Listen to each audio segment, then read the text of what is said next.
Mine selo Чубалған халқы байқаңыздар, мына жігіт педофил. Қыздарға секірген жерінен ұстап алдық. Үйлерді бомбить етіп жатқан.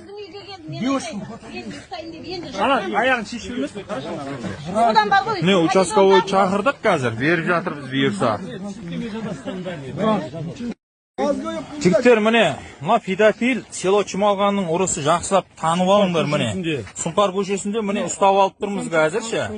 Ишақты мынау. Қазақпын деп қояды еще, пидорас тіл айланбайды қазақшаға ше, суканың. Так что байқаңдар. Міне осыны байқаңдар ше. Қазір ұстап алдық нақ осы пидоразды.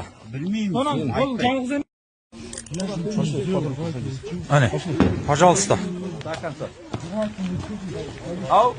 Міне көршілер, село Чубалған халқы байқаңыздар, осындай педофил ұрылар бар бізде. Міне қазір біз ұстап, мен участковойлар шақырып, мен машинасын салып жібердік бұйырса. Ертең заяп көтереміз, таңертең бар до конца. Бұл қайдан шыққан, қайдан келген? Негізі Талғардың тұрғынымын дейді. Осы бізде жаңа жігіт қайда? Үйіне қонақ келген? Есімің кім? Ділшат. Ділшат бауырымыздың үйіне келген жігіт. Қазір мен ұстадық, достарыммен көрші қоба жабылып жүр. Осы жігіттің үйіне келген. Мына жерде мен бажам үйі кеше бомбить етілді, бұдан 3 күн 4 күн бұрынша. Енді оның бәрін көтереміз оны. Бұның үйіне қонаққа келген бұл. Қонаққа келген. Қонаққа келген. Екі адам.